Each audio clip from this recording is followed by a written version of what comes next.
magbigay ng praise report sa ginawa ng Panginoon kahapon sa Blazing Achievers.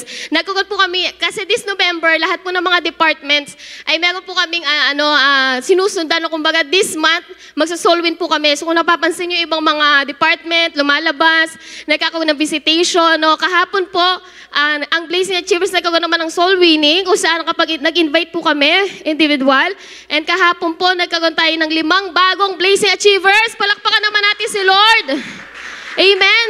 Alam niyo po, ang expected po namin dyan ay 11 na bagong, yung talagang fresh, no? Pero alam niyo, sabi ko, Lord, minsan talaga madi-disappoint ka, di ba? Kasi nag-effort ka, no, gumastos ka, tapos parang inimbitahan mo na't lahat-lahat, hindi pupunta. Di ba? Praise God. Minsan pag ganun tayo, minsan nag-effort ka na, di ba? Pero sabi ko kay Lord, Lord, all is well. Sabi ko sa katabi mo, all is well. Ayos lang ang lahat. Amen. Kahit na minsan nakaka-disappoint, all is well pa din, Lord. Bakit? Kasi dapat ang titingnan mo, yung kabutihan lang lagi ng Panginoon. Amen. Palakpakan naman natin si Lord dyan. No, mabuti pa rin ang Diyos kasi merong 5 bago kaming na fellowship kahapon. Hindi ba mabuti ang Panginoon? Amen! Hallelujah! Praise God! All is well. And alam niyo po kagabi, anong oras na kasi kami nakauwi, no? Siguro kasi ako ay umuwi pa po Bulacan, no? Para alam niyo, doon na po ako noon nakatira. So everyday, nagbabiyahe ako, 1 hour to 2 hours, ganyan. Kasi po uwi na kami gabi na. Sabi ko, antok na ako, higang-higa na talaga ako. Sabi ko, Lord, pahinga na ako, pagod ako. Ganyan. Tapos, nag-chat si Mami, sabi ko, nak, ganito ko, preacher, ganyan. Tapos, sabi ko, Lord, totoo ba? Sabi ko, gusto ko na matulog, ganyan. Pero sabi ko, Lord, mas okay na mapagod ako sa presence mo kaysa sa ibang bagay. Palakpakan naman natin si Lord. Amen. All is well. Sabi ko, Lord, okay lang ang lahat. Kasi alam ko na sa presensya mo, doon mo kami palalakasin. Amen ba? Amen. Praise God. Hallelujah. Okay. Sabi ko nga, Lord, sa presence mo, doon ako pupunta. Dadalhin ko yung pagod ko sa presence mo. Gusto niyo ba yung ganon? Amen, yung kahit na pagod ka na, uuwi ka 2 oras, tapos wala kang tulog. Grabe, di ba? Tapos kanina bumiyahe, sabi ko, Lord, all is well. Sabi mo sa katabi, all is well. Okay lang kahit pagod ka, okay lang kahit wala kang tulog, all is well. Lahat ng bagay ayos lang, basta para sa Panginoon. Amen? Praise God. Amen. Next, sino po dito, kwento ko lang yun, no? Kasi yung topic natin is about doon, no? About doon sa naranasan ko na, Lord, all is well, kahit pagod, kahit hirap. Di ba? All is well kasi para sa Panginoon. Amen. Sino dito yung meron travel goals? Amen. Halos lahat siguro tayo, no? Ako last May, nagkaroon ako ng opportunity makapunta ng Singapore. And alam nyo, grabe, yung pinakita sa akin ng Panginoon doon, sabi ko, Lord, salamat. Talagang, grabe ka, amazing ang kanyang mga nilikha. No, amazing yung mga iba-ibang lugar, no? And after nun, sabi ko, meron na akong travel goals. Gusto ko naman next sa Japan. Gusto ko next sa Vietnam. Kasi feeling ko, ang buhay ko magiging all is well kapag nakapunta ako sa iba't ibang lugar na yan. Amen? Sino dito yung gano'n? Yung parang okay na ako, pwede na ako mamatay pagka nakapunta ako ng bansang to. Di ba? Minsan gano'n no? Parang yung paglilingkod mo, parang dito na lang ba ako? Buong buhay ko, nandito na lang ako. Pwede ba, Lord, punta naman ako doon sa Paris? Para all is well. Amen ba? Minsan ganun, di ba? No? Tapos, minsan, pagod ka na. Travel muna ako, punta muna ako ng Boracay, pahinga muna ako, di ba? Kasi para masabi mo sa sarili mong all is well. Amen? Huwag mong dadalhin yung problema mo sa pa-travel lang. Walang problema po dyan. Pero gusto kong sabihin at i-encourage ang bawat isa na kapag may problema ka, dalhin mo lagi sa Diyos. Amen? Hindi mo kasi pwedeng sabihin na all is well kapag ka nakapunta ka dyan o nadala mo sa mga kaibigan mo kung ano yung nararamdaman mo. Kasi pagkatapos doon, masasabi mo pa bang all is well? Di ba parang hindi naman? Kasi walang tunay na kapahingahan. Amen. Sorry, medyo, okay. Kailan mo ba masasabi na sa buhay na to, na okay ka na? No? Gaya ng sabi ko kanina, minsan, nasabi mo, makapunta lang ako sa mga lugar na yan, makabayad lang ako ng utang ko. Lord, all is well sa buhay ko. Di ba? Makapagtapos lang ng pag-aaral yung mga anak ko, okay na ako, Lord. Di ba? Ano pa? Makapagbigay lang ako sa pamilya ko, okay na ako. Makapagawa lang ako ng trabaho na ganito, okay na ako. No? Ang buhay minsan, nasasabi lang natin, all is well, Kasi nasa comfort zone ka. Amen? Minsan iniisip natin, isang araw, Lord, all is well ang buhay ko kapag yumaman na ako. Lord, all is well ang buhay ko kapag isang araw meron akong 10 milyon. Di ba? Minsan ganon. Amen? Madali natin sabihin na all is well kasi nasa comfort zone ka. Pero masasabi mo pa rin ba na all is well kapag may disappointments na? Amen ba? Minsan talaga yung mga panahon na napapagod ka na, mga panahon na nararanasan mo, mga panahon na papagod ka na, nahihirapan ka na, yan yung mga panahon na mas lalong mararanasan ang kalakasan at presensya ng Panginoon. Amen po ba? Huwag mong dadalhin kung saan-saan. Sabi sa katabi, huwag mong dadalhin kung saan-saan. Sabi nga, it takes a bigger faith para sabi mong all is well. Amen? May napakinggan po akong preaching, sabi doon, ang pagiging Christian daw ay impossible. Sabi ko sa katabi mo, impossible. Bakit? Kasi mahirap eh. Tama ba? Hindi natin kaya sa sarili natin. Pero dahil mabuti ang Diyos at binibigyan niya tayo ng kakayahan, posible sa Kanya. Kaya masasabi natin na, Lord, all is well. Kahit anong problema, kahit anong disappointments, Lord, all is well. Amen. Praise God. Sige po, palakpakan natin ang Panginoon. Basahin natin ito. The greatest place to be is not a destination on a map, but a place where God's presence surrounds you, where peace, joy, and fulfillment are found in His nearness. Ano ibig sabihin niya, no? Yung the greatest place daw, hindi yung kung saan ka pupuntang lugar. Amen? Kundi yung lugar kung nasaan ang presensya ng Diyos, dapat nandun ka. Amen? Alam niyo po, nung sabi ko, nasa Singapore ako, tapos ngayon, kasi that time, nung nasa Alveo ko, ang dami kong lugar na napuntahan. Totoo lang, marami pong napuntahan ng mga lugar ng mayayaman, nakakain ako sa magagandang restaurant, ang sasarap ng pagkain. Sabi ko, wow, satisfying life, di ba? All is well, masaya ang buhay, di ba?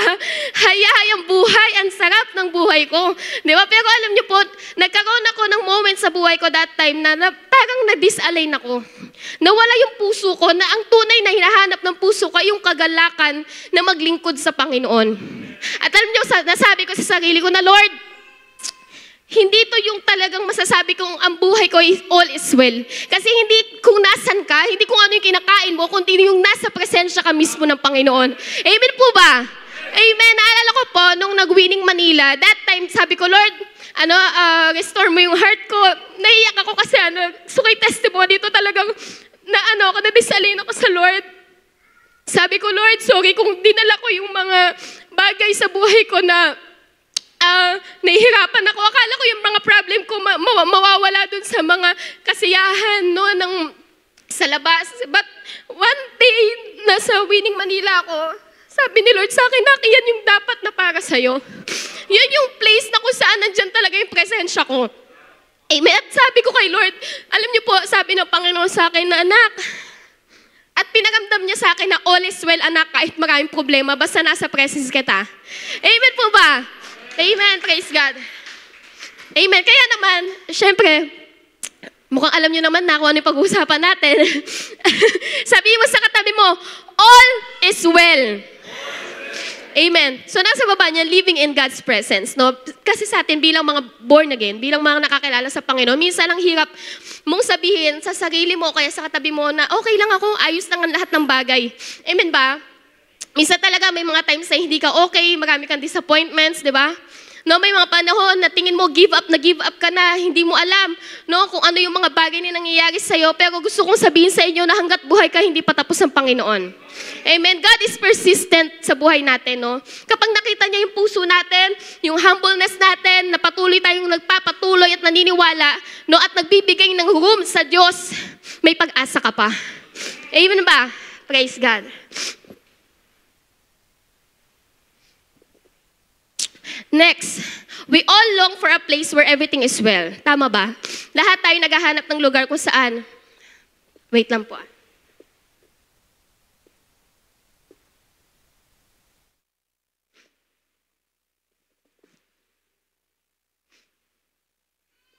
Amen. We all long for a place where everything is well, where our hearts are at peace, where our lives feel whole, and where we are secure, whether it's relief from anxiety, restoration from grief, or fulfillment from our endless pursuit. The human soul longs for this state of peace and contentment. But if we are being honest with ourselves, many of us have searched for peace in a place other than God's presence. Totoo, di ba po? Parang ako, no, talagang minsan nakala ko yung peace na hinahanap ko is dun sa lugar na kung saan parang okay ang lahat, di ba? Kasi ang ganda ng lugar, ang sarap ng pagkain, hayahayang buhay, di ba? Alam niyo po, walang masama po doon. Pero kapag yung puso mo napapalayo sa Panginoon, hindi na po yun okay. Amen? We look for fulfillment, careers, relationship, possession, and achievements. Minsan, yung fulfillment na hinahanap natin nandiyan sa mga bagay na yan. No? Pero gusto ko po sabihin sa inyo, lahat ng fulfillment ng buhay na to, walang iba kundi sa presensya lang ng Panginoon. Kahit na anong hirap, kahit na anong ginawa sa yung pagbibetray, kahit na masaktan ka, mahahanap mo lang kapahingaan sa presensya ng Panginoon. Amen? Praise God. Bibilisan ko lang po kasi medyo mahaba to ng konti. Kasi meron tayong dalawang kwento sa Bible ng dalawang babae kung paano sila sinamahan at tinulungan ng Panginoon sa kanilang paglilingkod. Basahin natin sa Psalms chapter, ito po yung magiging main verse natin. The Lord is my shepherd, I shall not want. He makes me to lie down in green pastures. He lead me beside the still waters. He restore my soul. He leads me the path of righteousness for His name's sake. Amen, praise God. Sabi dito, ang Diyos, no, ang aking tagapagligtas, no, hindi ako magkukulang. Ngayon, ganun po ba ang pananampalataya natin? Sabi niya, green pasture represent place of nourishment and rest. No, sa Panginoon lang natin matatagpuan ang kapahingahan. All is well because you have the peace of God in your heart. Amen? God lead us in the paths of righteousness, ensuring that we are guided. Amen. Not led astray. Amen. In the presence of God, we are given what we truly need. Sa presensya daw ng Panginoon, ibinibigay kung ano yung talagang kailangan mo. Kung kailangan mo ng kalakasan, kailangan mo ng kakontentuhan, ng pinansyal, punta ka sa presence ng Diyos. Huwag kang pupunta kung saan-saan. Kaya minsan hindi mo nasasabing all is well kasi wala eh, nasan ka ba? Nung time na nahihirapan ka, baka mas lalo kang lumalayo. Amen. Basahin natin sa Psalms chapter 2, next verse, no? 23 verse 4. Ito yung next verse. Even though I walk to the valley of the shadow of death, I will fear no evil, for you are with me. Your rod and your staff, they comfort me.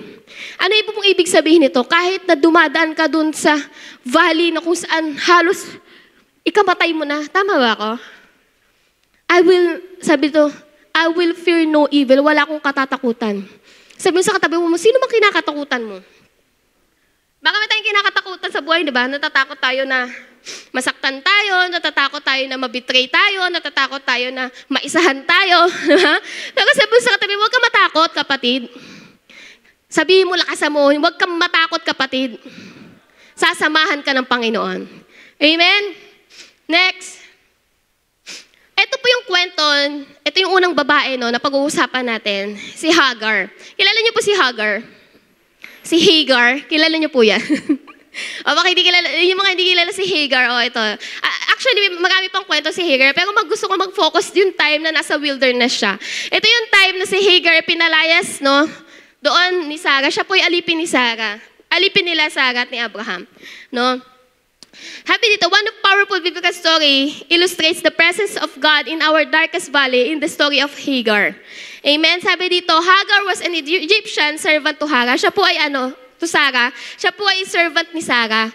No, na kumbaga, alam niyo po yung kwento, tama ba? Na si Hagar no ay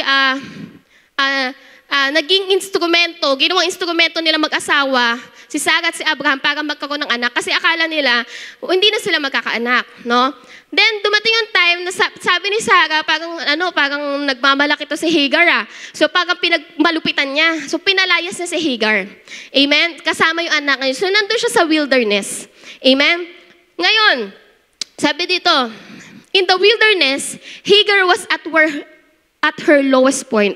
Amen. She was lost, lonely, and afraid. But it was the wilderness that God met her. Noong time na nasa wilderness siya, kinatagpo siya ng Panginoon. Amen. Minsan sa buhay natin, nandun ka sa wilderness ng buhay mo, na hindi mo masabing all is well kasi hirap na hirap ka. Yung pakiramdam na ginamit ka na, sumunod ka naman, pero pinalayas ka pa. Sino dito yung nakakaramdam na ganon? Amen, yung minahal mo naman, binigay mo ang lahat, pero binitray ka pa. Ang sakit, di ba? Sino dito yung nakaranas na talagang Nagmahal ka, iniwan, tas sinaktan. Pinalayas. Amen? Maaaring ikaw si Hagar sa situation mo ngayon. Pero gusto kong sabihin sa'yo na mahal ka pa rin ng Panginoon. Nahanda ka niyang katagpuin sa gitna ng wilderness ng buhay mo. Amen? Kung dumadating ka sa panahon na parang feeling mo wala kang mapuntahan, na parang feeling mo empty ang lahat ng bagay, na parang kinuha sa iyong lahat, sa kabila ng sumunod ka, sa kabila na nagmahal ka, sa kabila na naglingkod ka, hindi ka pababayaan ng Panginoon. Amen ba? Ngayon, sabi ni Hagar sa Genesis chapter 16 verse 13, she gave his name to the Lord who spoke to her, "You are the God who sees me," for she said, "I have now seen the one who sees me." Nakikita siya ng Panginoon. Sabi sa katabi mo, nakita siya ng Panginoon. Sabihin mo nga sa katabi mo, nakita ka ni Lord.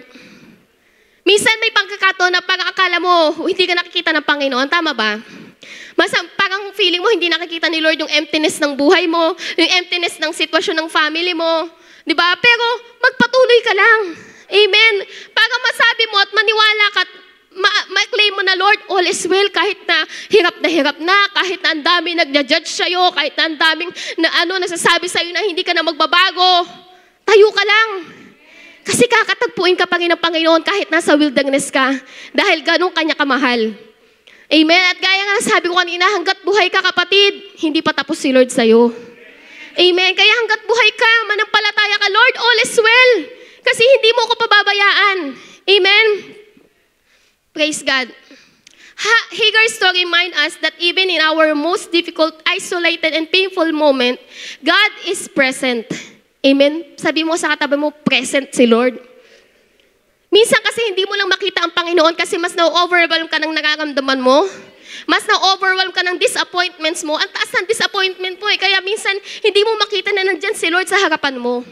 Amen? Kailangan mo kasing makita. It takes faith para maniwala ka na nandyan si Lord para sa'yo. Para masabi mo na, Lord, all is well pa din kahit ang hirap na. Na Lord, all is well pa rin kahit palugoy na yung negosyo ko. Amen? Lord, all is well pa rin kahit ang dami problema dumadating sa buhay ko. Sunod-sunod, Panginoon, ang bibigat. Pero Lord, all is well kasi mabuti ka. Palakpakan natin ang Panginoon. Praise God. Okay. Naintindihan nyo na si Hagar? Kung ano yung ginawa sa kanya ng Panginoon. Hindi ko na inelaborate. No? Kung baga gusto ko lang na ma-encourage tayong lahat na kahit na i-betray ka, gamitin ka ng ibang tao, kahit naman na sumunod ka at naging tapat ka, kahit na iwan ka ng lahat, nasa wilderness ka, all is well pa rin. Bakit? Kasi hindi ka pababayaan ng Panginoon. Amen? At alam nyo ba, yung anak na si Ishmael, pinangakuan pa ng Diyos. No? Na magdadami rin ang lahi nila. Amen? So, ibig sabihin, hindi porket tingin mo, bunga ka ng pagkakamali, tingin mo, ginamit ka para sa pagkakamali, parang wala ng pag-asa. Hindi. Sabi mo sa kapatid, hindi. May magandang ibibigay sa iyo ang Panginoon. Amen? Magtiwala ka lang sa Diyos. Hindi ka talunan, kapatid. Amen? Hindi ka para sa wilderness lang. Amen? Para ka sa katagumpayan. Para ka sa pagbubunga. Amen? Kaya huwag mo sabihin na ito na ba ang katapusan, Panginoon? Hindi. Kailangan mo lang manampalataya na, Lord, nakikita mo ko? Kasi nakita siya ng Panginoon eh. Ikaw ba nakikita mo si Lord? Kailangan mong makita ang Diyos sa bawat sitwasyon ng buhay mo. Amen?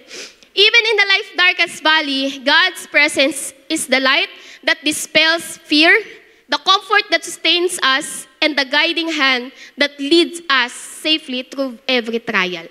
Amen. Sino dito? Nasabi ko na pala to. Amen. Praise God. Kahit magulo, mahirap, ilang taon ka na talagang dumadaan ka sa magagulo at magulong buhay, no?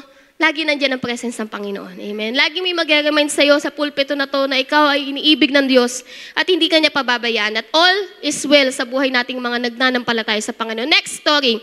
The Shunammite woman. Sino nakakalam ng story nito? O nakabasa na sa Bible? The Shunammite woman. Ang ganda po ng kwento na ito, no? So, at dito na tayo medyo hahaba. Sabi sa 2 King chapter 4, verse 8 to 6, one day Elisha went to Shunem, and a well-to-do woman was there, who urged him to stay for a meal, so whenever he came, he stopped there to eat. Marahil itong Shunammite woman na to, siya yung babaeng wala ng kailangan. Amen. Wala siyang utang, nakakaangat siya sa buhay. Marahil ikaw to, kapatid, no, na parang, lahat nasa iyo na, di ba? Kumbaga parang, wala ka ng kailangan. Sa tingin mo, wala ka ng kailangan. Amen. If you want God, sabi nga dito, di ba? Si Elisha daw, tuwing dumadaan siya, doon sa Shunem, dinadaanan niya itong mag-asawa na to kasi lagi siyang, kumbaga parang ini-invite siya, daan ka dito, ganyan, meron kaming hinanda para sa'yo, no? Now, ito po yung key. If you want God to be persistent in your life, ito po yung key, sabi sa 2 Kings chapter 9, she said to her husband, I know that this man who often comes our way is a holy man of God. Let's make a small room on the roof and put in a bed and a table, a chair, and a lamp for him. Then he can stay here whenever he comes to us. Amen. Sa puso niya, alam niya na si Elisha ay lingkod ng Panginoon. Amen. She perceived Elisha. No? So kaya naman, bilang nakakaangat, no, gumawa siya ng isang room para kay Elisha doon sa rooftop nila, roof deck ba yun? Basta yun. No, para sa tuwing dadaan tong lingkod ng Diyos na ito, ay mapagsisilbihan nila, no, mapapakain nila. Amen. So ang sikreto para maging persistent si Lord na kumilo sa buhay mo, perceive Him. Perceive the man of God to your life. Give what you can offer. Amen ba? So, pag nagtayo siyang Airbnb, no, na pag-i-stayin ng lingkod ng Diyos. Tayo ba, pag bumisita sa bahay natin lingkod ng Diyos, handa ba tayong magbigay ng room? Amen! Praise God! Handa mo bang ibigay yung room mo at matulog ka sa sala? Amen! Kasi bakit? Ino-honor natin sila. Amen? Ganon din si Lord sa buhay natin. Amen. When you open a room, you are opening a room for God's miracle. Amen. Ang tanong ko lang, mayroon pa bang space si Lord sa puso natin? Mayroon pa ba si Lord sa puso mo? O baka punong-puno na yan na kung ano-anong gamit lang niya? Kung ano-anong bagay lang na walang kabuluhan sa buhay natin? Amen. If you're opening a room for God, if you're opening a room for God's, dadating ang provision. You are opening a room for supernaturals, miracles, and blessing. Offer what you have and trust Him. Tanongin mo ang katabi mo, ano bang meron ka ngayon? Alam niyo, sa totoo lang, wala naman tayong lahat eh. Tama ba? Lahat tayo may 24 hours, may buhay ka, may hininga ka. Lahat tayo meron yan. Pero ano yung higit mong mabibigay para sa Diyos? Amen? Itong Shunammite woman na to, itong mag-asawa na to, nagbinigay nila yung kaya nilang ibigay at yung mabibigay nila. Then, one day, sa verse 11, wait lang 13 kasi yung next. Verse 11, one day when Elisha came, he went up to his room and lay down there. He said to his servant Gehazi, call the Shunammite. So he called her and she stood before him. Amen. So tinawag ni Gehazi, si Shunammite doon sa rooftop kasi nga, nandun si Elisha. Sa verse 13, Elisha said to him, tell her you have gone to all this trouble for us. Now what can be done for you? Can we speak on behalf to the king or the commander of the army? Amen. Alam niyo po ba, magahil itong Shunammite woman na to, wala talaga siyang problema. Wala siyang kahit na anong kailangan. Ginawa niya lang yun kasi alam niya na lingkod ng Diyos sila Elisha. Amen. What God can do for us is not limited to who is. Amen. God can do anything for you. Amen? Kung sino man ang Panginoon sa buhay natin, hindi ito yung bagay na parang, oh Lord, nag-make ako ng sa'yo, gano'n, nagawa ko to para sa'yo, ganyan. Diba? Alam niyo ba na sa lahat ng pagkakataon at bagay sa buhay natin, mas higit yung kaya niyang ibigay kaysa sa kaya nating ibigay? Amen? Ngayon, the question is never, can He do it for you? The question becomes, have you given Him room to do it? Bibigyan mo pa si Lord ng room para gumawa ng miracle sa buhay mo? Amen? Kaya mo ba na gumawa ng room o ng space sa puso mo na si Lord ay kayang kumilos sa problema mo? Katulad na ginawa ng Shunammite woman na to. Amen? Bibigyan mo ba si Lord ng space sa buhay mo para kumilos at maranasan mo kung ano yung kaya niyang gawin sa'yo? Amen. Minsan sa totoo lang, hindi nakakagawa ang Diyos sa atin kasi yung room natin na puno ng pagdududa, puno ng confusion, and ng bitterness. Amen? Minsan kahit gano'n ka nakatagal sa church, pero parang walang nangyayari sa'yo kasi wala kang room para sa Diyos. Wala kang room para sa forgiveness. Wala kang room para sa second chances. Tama ba? Kasi gano'n talaga yung pagka wala kang room para magpatawad, wala kang room para magbigay ng chance sa ibang tao, may hirapan ka. May hirapan kumilos ang Diyos sa buhay mo. Amen? Make a room in your heart when you can trust God in every situation. Amen. Make a room for healing, forgiveness. Amen. Minsan, ang busy natin dito sa church, sa totoo lang, di ba? Sobrang busy nga natin dahil ang dami natin ginagawa, di ba? Pero ang tanong, may space pa ba si Lord sa puso mo? Baka busy ka lang, di ba? Napapagod ka lang. Pero ang totoo, wala ng space, wala ng room si Lord dyan sa puso mo. Kaya minsan, hindi mo masabing all is well. Lord, pagod na pagod ako sa church, ang dami kong ginagawa. Di ba? Minsan, hindi mo nasabing okay lang ang lahat kasi pagod ka na eh. Kasi doon ka na nakatingin eh. Kasi nakatingin ka na sa mga disappointments ng mga kasama mo sa ministry. Di ba? Minsan, nadidishearten ka na. Ayaw mo na maglingkod. Ayaw mo nang mag-participate kasi parang wala naman nangyayari. Hindi mo sure. May ginagawa si Lord. Hindi si Lord hindi nakabase sa kung anong iniisip mo, so kung anong kaya mong gawin. Ang tinitingnan ni Lord, sumunod ka ba? Magpapatuloy ka ba? Nagme-make ka ba ng room para sa mga tao na nakapag-disappoint sa'yo? Nagme-make ka ba ng room para sa church na to na ikaw ay pagpalain? Amen ba? Sabi mo sa katabi mo, make a room. Praise God. Sino excited dito na i-fulfill ni Lord yung room niya? Amen. Praise God. Next. Ito na yung sagot ni Shunammite. She replied, I have a home among my own people. What can be done for her? Elisha asked. Gehazi said, she has no son and her husband. No, so tinanong ni Elisha yung servant niya si Gehazi, ano ba yung mga bagay na wala pa dito? So wala daw silang anak, no? Walang anak si Shunammite at saka yung asawa niya. No? Ngayon, eto pa sabi, then Elisha said, call her. So he called her and she stood in the doorway. About this time next, Elisha said, you will hold a son in your arms. No? So itong Shunammite woman na to, hindi siya humingi ng anak. Hindi siya humingi ng kahit ano doon kay Elisha. No? Pero sinabi ni Elisha na magkakaroon ka ng anak. Amen? Anong sagot ni Anong sagot niya? No, my Lord, she objected. Please, man of God, don't mislead your servant. Bakit kaya? Natingnan niyo, bakit kaya ganun yung sagot niya? Amen? Kasi kung kayo po, tatanungin ko, kung i-bless kayo ng Panginoon ngayon, anong pong sasabihin niyo? Anak, bibigyan kita ngayon ng pagpapala kasi you make room for me eh. Diba? Ano sasabihin mo? Sabi mo ba, no? Thank you, diba? Thank you, Lord, ah. Pero bakit tong Shunammite woman na to, sabi niya, no, my Lord, she objected. Ano kaya? Pwede kasing kontento na siya sa buhay niya? Pwede kasing feeling niya, all is well sa buhay ko, haya-haya ko, may kinikita ko. Hindi ko na kailangan yan, Lord. Di ba? Minsan ganun tayo eh. Minsan sa paglilingkod, okay naman ako, nagmi-ministry ako, tumatayo ako sa harapan, ganyan. Pero hindi mo alam, nadidishearten ka na pala, nawawalan ka na pala ng puso. Nabibisi ka lang, pero hindi ka lumalago. Amen ba? Na parang kala mo hindi mo na kailangan ng Diyos kasi feeling mo kaya mo na ang lahat. Amen? Ngayon, itong Shunammite woman na to, pwede kasing gano'n, no? Na pwedeng iniisip niya na, okay naman ako, mayaman ako, hindi ko na kailangan ng Panginoon, hindi ko na kailangan yung mga bagay na pwede niya pang ibigay. O kaya naman, sobrang dami niyang disappointments. Parang ayaw niya ng umasa. Pwedeng gano'n tayo, tama ba? Parang minsan, Lord, parang ayaw mo nang maniwala na kaya ka-i-bless ni Lord. Kasi minsan parang sobrang tagal mo na naglilingkod, puro ka na lang problema, puno ka ng disappointments. Amen, napansin niyo po, yung roof na pinaglagyan ng babae is doon sa roof. Maybe kasi yung disappointment niya is napakataas na. Pwedeng ganun din sa buhay natin. Yung disappointments mo sa buhay mo at sa paglilingkod mo, sobrang taas na. Pero naniniwala ka na isang araw pagpapalain ka na Diyos kasi nag-make ka ng room eh. Tama ba? Pero may disappointment ka.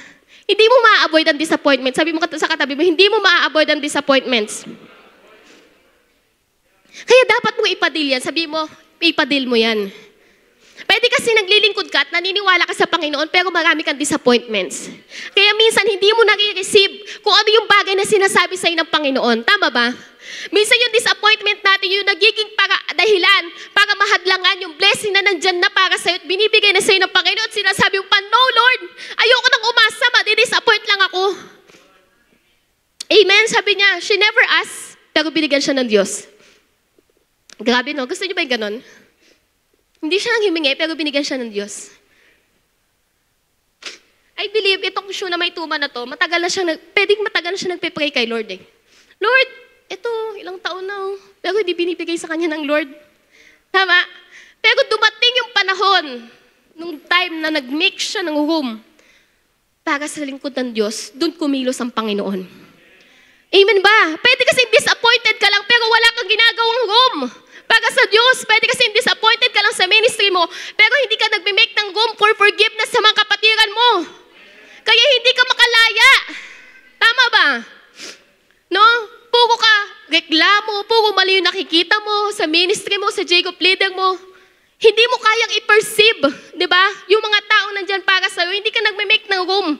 Kaya hindi makakilos ang Panginoon. Praise God. Sino dito yung may disappointment? Taas ang kamay. Alam nyo ba, kapag ka may disappointment, meron ding hope. Amen? Kaya ka nadi-disappoint kasi meron kang hope. Tama ba? You are hoping for something. Kaso pag hindi nangyayari, nadi-disappoint ka. No? Minsan, mapapagod ka na lang eh. Ayoko nang umasa kasi puro na lang disappointment. Pwedeng katulad yan siya na may tuman na to, na ang taas na ng disappointment mo. Na kahit na, alam mo yun, parang, sige Lord, sabihin mo na lahat. Kaso tagal mong gawin eh. Pero naniniwala ako. Di ba? Alam niyo po, si Lord, mabuti siya dito sa show na may tuman na to. Kasi dinil siya ng Panginoon about sa disappointment niya. No? Kahit na hindi hiningi sa kanya ng Diyos, binigay sa kanya. Bakit? Kasi nag-make siya ng room. Amen? Pwede sa atin pagod na tayo. Pero pag sinimulan mo ngayon, sabi mo sa katabi mo, simulan mo ngayon, maglagay ka ng space sa buhay mo para sa Diyos. Huwag mong punuin ang kung ano-anong kabisihan lang. Amen. Punuin mo ito ng puso mo na nag-uumapaw na Lord, mahal na mahal kita. Na Lord, ano man ang ginagawa ko, binibigay ko para sa'yo. Na Lord, every day of my life, ino-offer ko sa'yo. Hindi para sa tao, hindi para sa sarili ko, hindi para sa talento ko, hindi para makilala ko, kundi Lord, I make room para ikaw ay purihin. Baka yun yung problema mo, yung puso mo. Amen ba? Kaya minsan nakala mo, puro ka disappointment nakikita mo kasi wala ka kasing room for forgiveness. Wala kang room para makita mo yung mga tao na itong mga tao na to, binabago pa rin ng Panginoon. Amen ba? Praise God. You cannot avoid disappointment, gaya ng sinabi natin kanina. But if you open a room for hope, may pag-asa ka pa. Amen? Open your heart to God. Amen? Ang lahat ng taong may room para sa Diyos, may pag-asa pa. Sabi mo sa katibo mo, may pag-asa pa. Bakit kaya? Kasi pag wala ka ng room for God, wala ka ng pag-asa. Yung kabaliktaran, di ba? Wala ka ng pag-asa pag wala kang room. Pero hanggat umaasa ka, hanggat may room si Lord sa puso mo, sabi mo sa katabi mo, may pag-asa ka. Kasi itong shoe na may tuwa na to, pakiramdam niya, wala ng pag-asa. Pero dahil gumawa siya ng room, mayroong pag-asa pala. Binibigyan lang siya ni Lord ng patuloy na kalakasan, 'di ba? Magamat maraming disappointment, pero darating yung time sasagutin ka ng Panginoon. Basta be consistent to make a room in your heart para sa Diyos. Kasi isang araw ibibigay niya rin 'yan. Minsan ibibigay ni Lord kapag yung sukong-suko ka na, 'di ba? Minsan ibibigay ni Lord talagang iyak ka na, 'di ba? Parang Lord, ano ba talaga? Wala ba talaga, Lord? 'Di ba? Pagod ka na. Magulat ka, bibigay sa'yo ni Lord. Aba naman si Lord, parang pinagtitripan naman ako. Pagod na ako. Nagpe-faith naman ako di ba? Alam niyo kasi titingnan ni Lord hanggang saan ka magtitiwala sa Kanya. Palakpakan natin ang Panginoon. Kasi masasabi natin na Lord, all is well. Okay lang ang lahat, Lord, kahit hindi mo ibigay. Magpapatuloy pa rin ako sa'yo. Okay lang ang lahat, Lord, kahit may disappointment, Lord. Basta I make sure na meron kang room pa rin sa puso ko. Kasi hindi lahat ng bagay matatanggap mo sa Panginoon eh. Hindi lahat ng gusto mo ibibigay sa'yo ng Diyos. Kasi mas higit yung plano niya kaysa sa plano mo. Basta mahalaga, make room for God. Be consistent. Amen? Ayan, guys, God. Next, miracle can only happen when you respond to what you heard from God. Miracle does not happen when you heard a word from God. Ang miracle daw hindi nangyayari kapag narinig mo lang. Amen? Kaya ng mga series natin, ng mga nakagaano, responsiveness. Amen? Mangyayari daw ang himala ng Diyos kapag ikaw ay nag-respond sa kung anong narinig mo. Ngayon, narinig mo, make a room sa puso mo. Kung nahihirapan ka ng magpatawad, nahihirapan ka ng umasa, na mababago pang sistema ng sangkatauhan o ng mundo o ng iglesia, make a room for God, para magkakaroon ka ng pag-asa. Minsan kasi parang sarado ka na eh. Ayaw mo na. Kasi ilang taong ka nang disappointed, na ang dami mo namang suggestion, pero ba't di nila pinakikinggan? Sobrang disappointed na talaga ako. Di ba?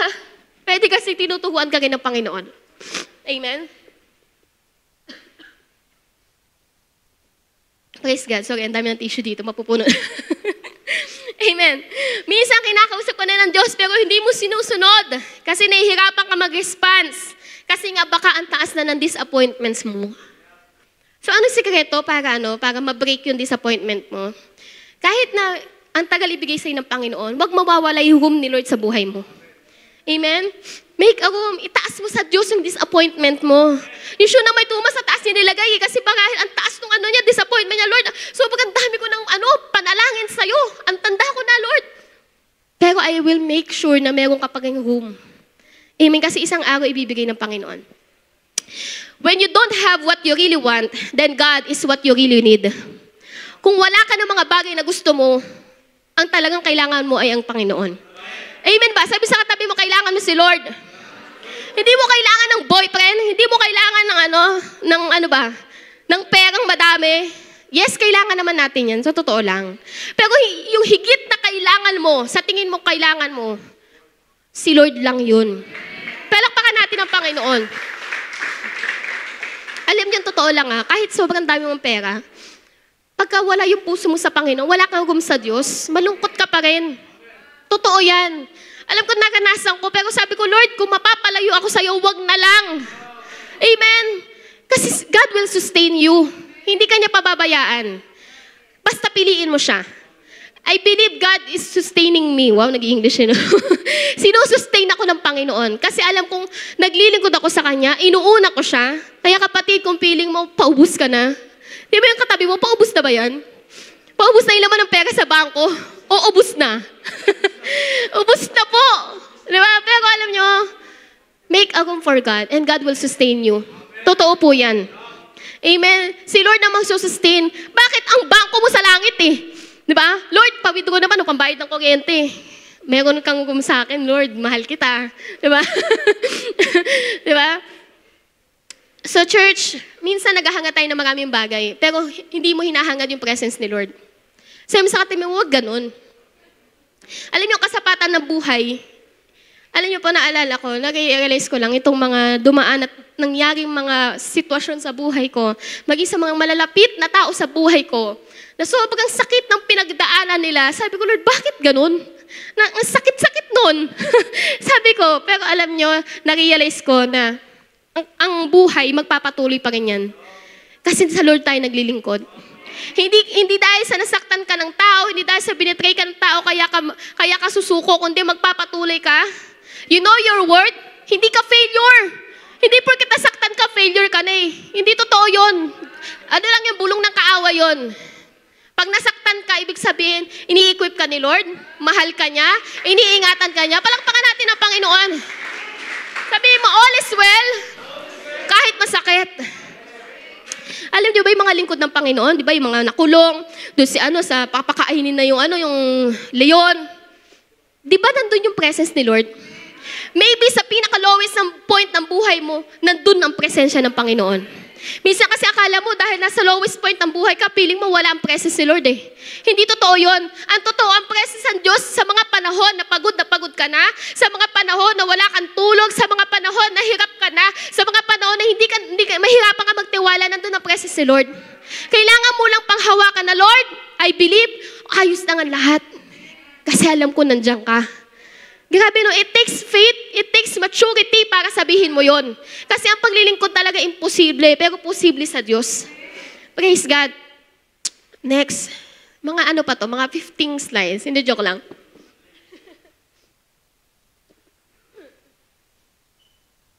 Sorry distraction to. Next verse. Eto, grabe to. Di ba binigyan ng anak niya na may tupad? Hindi naman niya kasi hiningi yun di ba? Pero binigay sa kanya ng Diyos.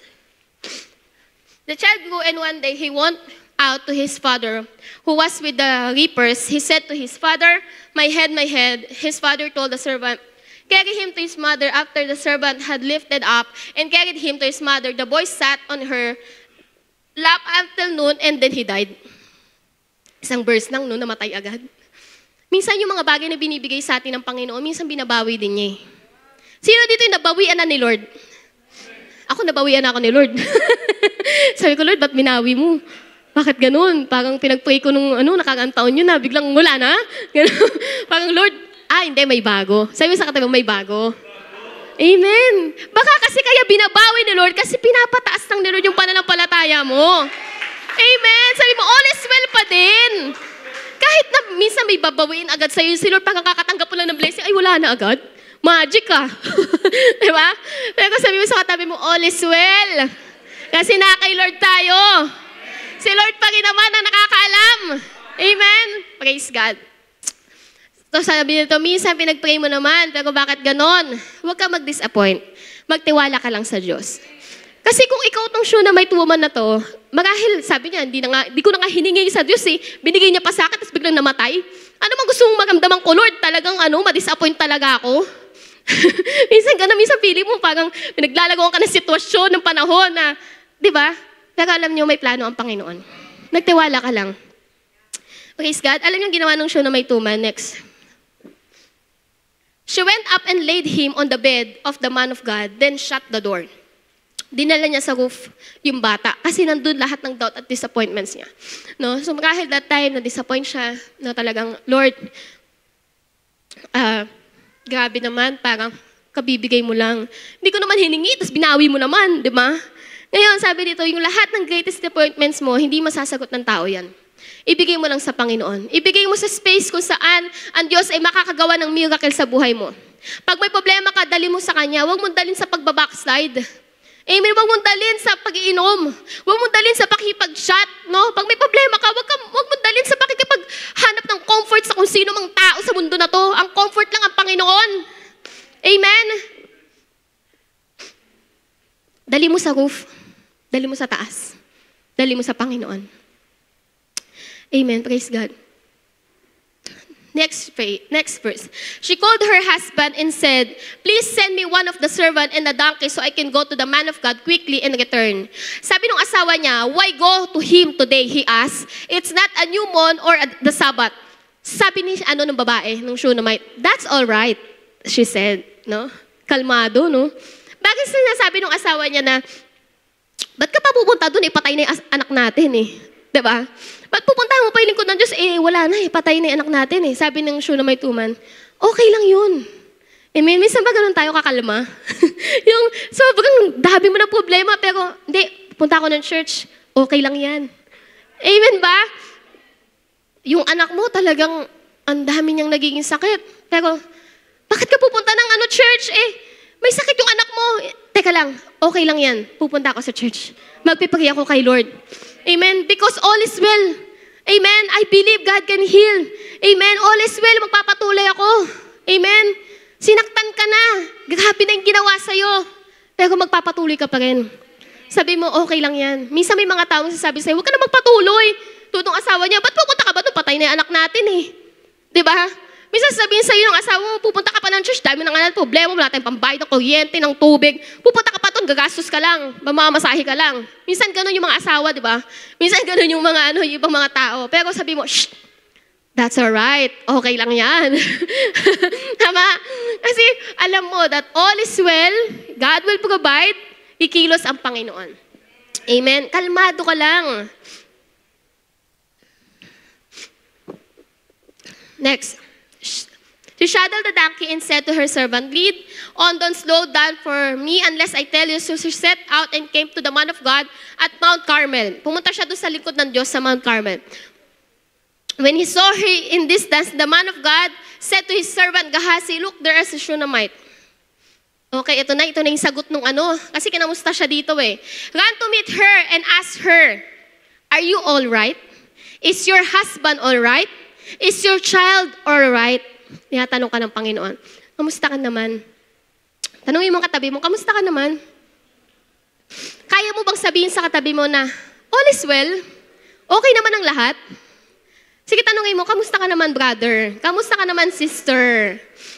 Kaya mo bang sabihin na, all is well, maayos ang lahat?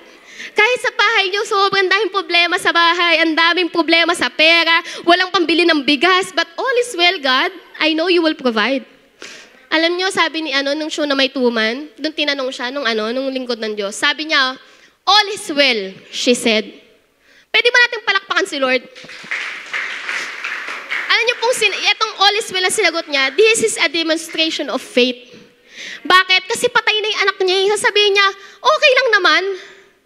Pero dahil may pananampalataya siya, sabi niya, okay lang po. Amen? It takes a maturity to say, no, na kahit anong pinagdadaanan mo, mabuti pa rin ang Panginoon. Amen? All is well because of God's presence and promise.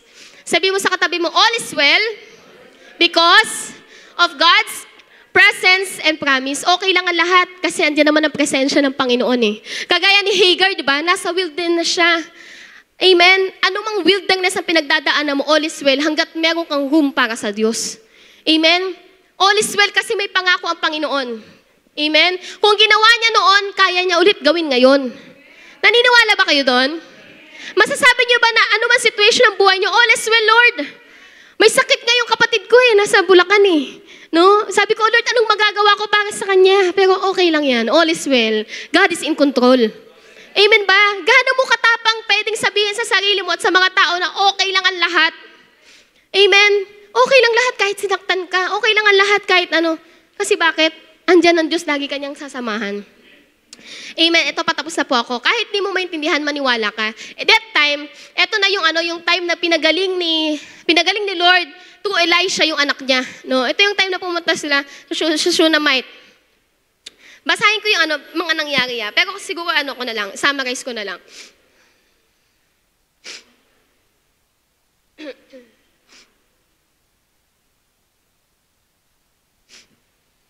Ayan. When she reached the man of God at mountain, she took hold on his feet. Gehazi came over to push away. No, si Shunammite woman daw pumunta doon sa feet, no, parang pinapaalis siya nung servant, nung alipin. But the man of God said, "Leave her alone. She is bitter distress. But the Lord has hidden it for me, has not told me why." Okay.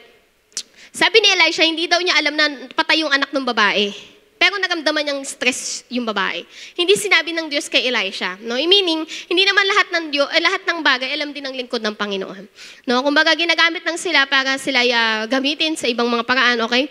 Sabi naman niyang Shunammite woman, "Lord, did I ask you for a son?" Amen. Tapos inutusan ni Elisha yung kanyang alipin na si Gehazi na pumunta doon, no, sa bahay nung tapos may pinagawa sa kanya. Tapos bumalik din kasi hindi nga nabuhay. Ngayon na nangyari, pumunta ulit yung pumunta na si Elisha doon sa mismong bahay nung Shunammite woman. So medyo weird yung paraan paano gumaling yung bata, no? Pero alam niyo minsan, may mga pagkakataon sa buhay natin na hindi natin maintindihan bakit nangyayari. Pero magtiwala ka lang. Minsan parang ang weird, no? Lord, bakit ganun? Ba't ganun yung paraan mo? Amen? Pero yun pala yung paraan ng Diyos para gumaling ka. Yun pala yung paraan ng Diyos para lumaya ka. Minsan hindi mo maiintindihan, kagaya nung paraan nung paano gumaling yung bata through Elisha. Sabi dito, "Then he got on the bed and lay on the boy, mouth to mouth, eyes to eyes, hand to hands, and he stretched himself out of him. The body grew warm." So medyo weird, no? Kasi pinatungan niya yung bata, mouth to mouth, eyes to eyes, no? As ganun paraan nabuhay yung bata. So minsan sa buhay natin, sa paglilingkod natin, hindi mo maintindihan yung paraan ng Diyos. Pero gusto ko sabihin sa'yo, gaya ng puso ng Shunammite woman na to, nagtitiwala siya sa Panginoon. Hindi mo man maintindihan yung sitwasyon, parang ang weird man, parang hindi mo magets. Ba't ganun, Lord? Ba't kailangan ko pa magpatawad? Ba't kailangan ko pa siyang yakapin? Nasaktan niya na ako, di ba? Ba't kailangan ko pa magbigay? Wala na eh. Minsan ang weird, di ba? Minsan parang hindi mo alam bakit pinagagawa sa'yo ng Panginoon. Pero paraan yun ng Diyos para ikaw ay lumaya at gumawa siya ng himala sa buhay mo. Amen? Okay, ito na. After nun, di nabuhay na yung bata. Basahin natin yung 2 Kings chapter 8, verse 1 to 2. Mamaya summarize natin, ano ba yung naging response ng Shunammite woman na to. Sabi ito, "Now Elisha has said to the woman whose son he had restored to life, 'Go away with your family and stay for a while wherever you can, because the Lord has decreed a famine in the land that will last 7 years. The woman proceeded. Sabi sa katabi mo, proceeded. Pakilabas po ng isang verse. "To do as the man of God She said, and her family went away and stayed in the land of Philistines for 7 years. Alam niyo yung Shunammite woman, mayaman siya, marami siyang property that time. Tapos magkakaroon ng famine sa land nila at sinabi sa kanya ng Diyos na umalis ka muna dyan dahil magkakaroon ng salot no, doon sa lugar na yun ng 7 taon. Anong ginawa ng woman? Proceeded. Sabi mo sa katabi, proceeded. Minsan pinapaproceed ka ni Lord kahit na minsan parang ang dami mong iiwan. Napahahalaga sa buhay mo. Amen, ang dami mong property, pero sabi ng Diyos, umalis ka dyan. Umalis ka muna dyan. Kasi mayroong famine na darating. Minsan, inaalis ng Diyos yung mga bagay na parang akala mo, yun yung magbibigay sa'yo ng paraan para masabi mong all is well. Pero mas all is well kapag sumunod ka sa Panginoon. Sabi mo sa katabi mo, proceed. Mag-proceed ka. No? After mo na mag-receive yung blessing sa Panginoon, magpatuloy ka. Amen? Kasi marami sa atin, no, pag natanggap na yung prayer, hindi na nagpapatuloy. Tama? Sino dito ganun? Umami na kayo. Dumating ako, ganun ako eh. Natanggap ko na parang wala na, din nagpipray, okay, alis-alis, di ba? Minsan ganun tayo eh. Pag natanggap mo na, okay, salamat Lord, hallelujah, praise God, magpapatotoo ka pa, tapos after a week, wala ka na sa church. Yun lang, sabi mo, yun lang. Sabi mo, wag ganun. Pag nakatanggap ka ng prayer mo sa Panginoon, magpatuloy ka lang. Kasi hindi mo alam, kung hindi nag-proceed tong Shunammite woman, di sumunod at nakinig sa lingkod ng Diyos, mamamatay sila doon. Tama ba? Kasi alam nyo, grabe, di ba? Kailangan mong umalis sa bagay na kung saan akala mo, doon ka komportable.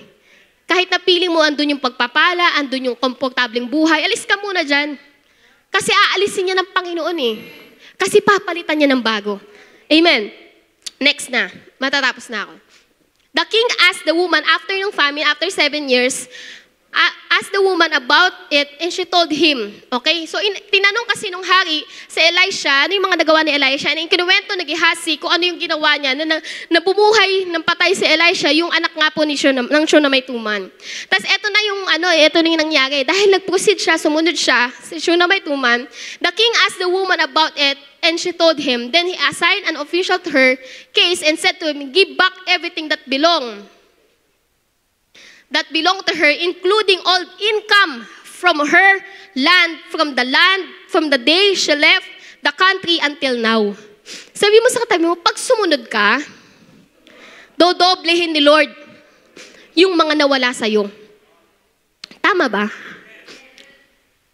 Tudoblehin ni Lord yung kalakasan, yung pinansyal, na piling mo, binawi, inagaw, inuha sa'yo ng Panginoon. Hindi, gusto lang ni Lord, mag-proceed ka. Baka kasi pag nag-stay ka dyan, mapahama ka. Tama ba? Okay. Ano ba yung ginawa ng Shunammite woman na to? Bakit siya grabing biniles ng Panginoon? Una, nag-perceive siya. Pinerceive niya, pakilabas, pinerceive niya na mayroong lingkod ng Diyos at kailangan niya magkaroon ng room. Sabi nga natin, Pastor Blen, you cannot receive sa bagay na hindi mo piniperceive. Tama ba? Kung hindi mo piniperceive ang church na to as your spiritual home church, hindi ka i-bless dito. Ngayon, dahil piniperceive ng Shunammite woman si Elisha, nakatanggap siya ng blessing. Ngayon, tumanggap siya, receive. Tama ba? Kung hindi mo piniperceive na ikaw ay tinawag ng Panginoon at gagamitin ka niya, hindi ka makaka-receive ng blessing. Kung hindi mo piniperceive yung Jacob leader mo, yung mga pastong mo, hindi ka makakatanggap ng blessing sa kanila. Minsan kasi, parang, naku, mas magaling pa ako dyan. Diba? Ang Shunammite woman na ito, nag-perceive siya, nag-make siya ng room. Ganon din sa buhay natin. Kung hindi natin piniperceive na ang Diyos ang kayang gumawa ng himala, hindi ka makatanggap. Amen? Anong nangyari? Conceive. Naging bahagi mo na ipinagbuntis mo. Diba nabuntis si Shunammite woman, nagkaanak siya. Nung nagkaroon siya ng perceiving sa man of God, nakatanggap siya ng blessing at ngayon, nararamdaman na niya. Kumbaga, naging bahagi na niya yung blessing na yon. At pagkatapos nung hindi lang nanatili doon, kundi nagpatuloy siya. Sabi sa kanya mo, magpatuloy ka. Lakasan mo, magpatuloy ka. Ngayon, piniperceive mo na ang church na to ay ginagamit ng Diyos para sa buhay mo. Sasabihin ko sa'yo, tatanggap ko ng pagpapala. Kung piniperceive mo yung mga leader mo, kahit na ang gulo-gulo naman, parang ang gulo naman ni ate, parang dami namang ang daming, paiba-iba yung ginagawa. Pero perceive pa rin. Sabi mo, perceive pa din. Di ba? Yung leader mo, pang gulong-gulo ka na. I-perceive mo pa rin. Kasi makakatanggap ka ng blessing doon. Amen ba? Praise God. At kapag natanggap mo yun, magpatuloy ka lang. Sabi mo sa mga, magpatuloy ka lang. Katulad ning Shunammite woman. Next, second to the last. Your greatest need becomes a blessing when it drives you to depend on God. Yung mga bagay doon na kailangan mo ay nagiging pagpapala kung ito ay umuugma sa pagdepende mo sa Panginoon. Minsan kasi may kailangan ka lang pero hindi ito nauuwi sa pagdepende mo sa Diyos. Tama ba? Kasi kailangan mo lang eh. Sa'yo lang. No? Sabi mo sa atin mo, huwag kang selfish. Dapat lahat ng mga bagay na sa tingin mong kailangan mo, nakatibente sa Panginoon at para sa Kanya. Amen? Praise God.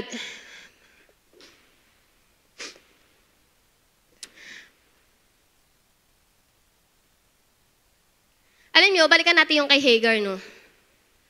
Sabi doon, parang pinalayas sila. Pinalayas sila kasama yung anak niya. No? Talagang sobrang daming disappointment, no? Pero alam niyo, sa kabila ng yun, nagdepende siya sa Panginoon. Hindi siya pinabayaan ng Diyos. At yung anak niya, ibiniles pa ng Panginoon. Amen? Bakit hinahadlangan ka ng madaming disappointment? Kasi minsan nakikita mo na minsan nakikita ng kaaway na maraming mga taong mabibless through your life. Amen? Kaya ka nahadlangan ng mga disappointments eh. Ngayon sabi mo sa akin, huwag kang magpapahadlang. Make a room for God. Perceive the Lord. Perceive the man of God. At makaka-receive ka. Katulad ng siya na may tuman, dinoble pa ng Panginoon. Kasi nagpatuloy siya eh. Hindi lang siya nagstay doon so kung anong meron siya. Iniwan niya yon, sinacrifice niya yon. Ikaw ba hanggang kaya mong kailan mag-sacrifice sa Diyos? Hanggang saan yung kaya mong iwanan para sa Panginoon? Kasi minsan akala natin yung blessing na meron tayo, eto na yun eh. Sabi nga ng preaching last Thursday, meron pa, higit pa sa bagay na inaasahan mo, higit pa sa iniisip mo, higit pa sa pangarap yung kaya ibigay ng Diyos sa'yo. Ewan kasi kung kontento ka na ngayon. Di ba? Mahalaga magpatuloy ka. Amen? Last na po, in God's promise and presence, all is well. Where fear fades, hope rises, and peace become our constant companion. Tayo pong lahat ay tumayo. Sino po dito yung matapang niya sasabihin na all is well, Lord? Sige po, sabihin po natin, all is well. Okay lang, kasi alam ko na nasa presensya ako ng Panginoon. Kahit maraming disappointments, okay lang. Kasi alam mo, hindi ka pababayaan ng Panginoon. Amen. All is well, Lord, kahit natatakot ka, kahit pakiramdam mo, may binawi sa'yo, may inagaw sa'yo, all is well, Lord. Kasi hindi ka naman niya pababayaan eh. Amen. Mahalaga magpatuloy ka. Amen. Sino po dito, yung kahit anong sitwasyon, masasabi niya na ayos lang po ang lahat. Magpapatuloy ako. Kaya kapatid ha, pagka may disappointment ka, huwag mo hayaan na yung magpapigil sa'yo. Tandaan mo, mga tao lang din yung mga kasama natin dito. Amen. Lahat tayo na-disappoint. Lahat tayo napapagod. Amen. Pero katulad ng siya na may tuman, gumawa siya ng room para sa Diyos. At sabi natin kanina, kapag ka may room ka para sa Diyos, may pag-asa ka. Pag wala ka ng room, wala na magagawa sa'yo si Lord. Amen? Kung nandito ka sa church, pero sarado na yung puso mo at hindi mo binibigyan ng Diyos ng daan diyan sa puso mo para ikaw ay magpatawad, lumaya, umabot, umasa sa Kanya, mahihirapan ka. Kaya dapat, kapatid, open your heart. Make a room for God. Kahit na mahirap, all is well, Lord. Nagtitiwala ko sa iyo, Panginoon. Kahit na ito yung sitwasyon namin ngayon, all is well, Lord. Alam ko, Panginoon, isang araw, may gagawin ka. Amen. Amen. Maaari ang taas ng disappointment mo, kagaya ng Shula may tuman. Ayaw mo nang tanggapin yung mga pangako at sinasabi ng Diyos sa iyo dito sa pulpito na to kasi parang napapagod ka na, nadidisappoint ka na. Pero I pray in the name of Jesus na manguna ang pananampalataya, manguna yung hope ulit sa puso mo. Amen. Magkaroon ulit ng room si Lord sa puso mo.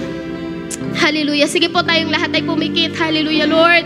Sige, patuloy tayo magsambit ng papuri sa Panginoon, Lord. Ano man sitwasyon ng buhay ko, ng pamilya ko, all is well, Lord. Ayos lang ang lahat dahil alam namin na hindi mo kami iiwan, Panginoon.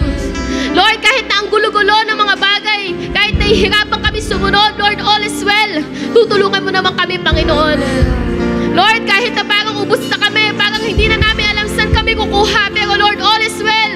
You will sustain, Panginoon. Ikaw ang magsusustain ng lahat ng kailangan namin, Panginoon. Kapatid, huwag kang susuko.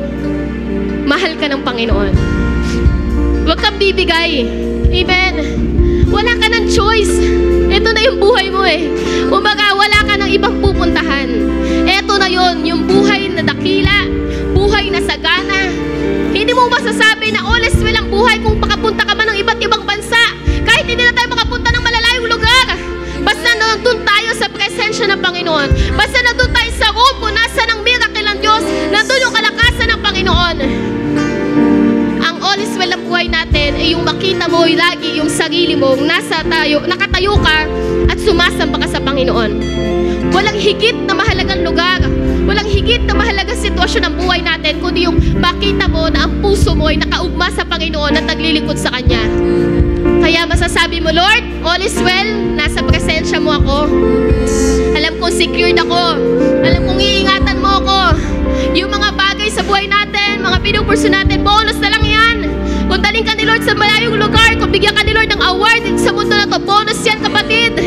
Paano pag inalis ng Panginoon? All is well pa din ba? Amen. Ano man ang dumating sa buhay natin, manampalataya tayo that all is well. Dahil mahal ka ng Panginoon, dahil hindi ka niya pababayaan, dahil ang presence ng Diyos sa buhay mo. Ang sikreto lang, make a room. Perceive God. I-perceive mo ang mga lingkod ng Panginoon sa buhay mo. I-perceive mo. Kung nasan ka sa iglesia ito, perceive mo. Marami bang mga pagkukulang, perceive it. Kasi yung blessing ni Lord mangyayari sa buhay mo kung i-perceive mo yung mga tao, yung church na to. Amen. Baga to sa lahat sa JTG. All is well, Lord. Kahit mahirap, dahil alam namin gagamitin mo kami. Sige po, pero doon pa tayo manalangin. Hallelujah, Lord. Salamat po, Panginoon, sa iyong kabutihan sa umagang ito, Ama. Salamat sa iyong mga salita. Salamat, Lord, dahil patuloy itong nagiging buhay sa amin. And all is well, Lord, dahil alam namin na along the way, Lord, ginagabayan mo kami, Panginoon. Lord, tulungan mo po ang bawat isa na magkaroon ng space sa buhay namin, ikaw sa buhay namin. Ayaw namin, Lord, na mapuno lang kami ng kabisihan, mapuno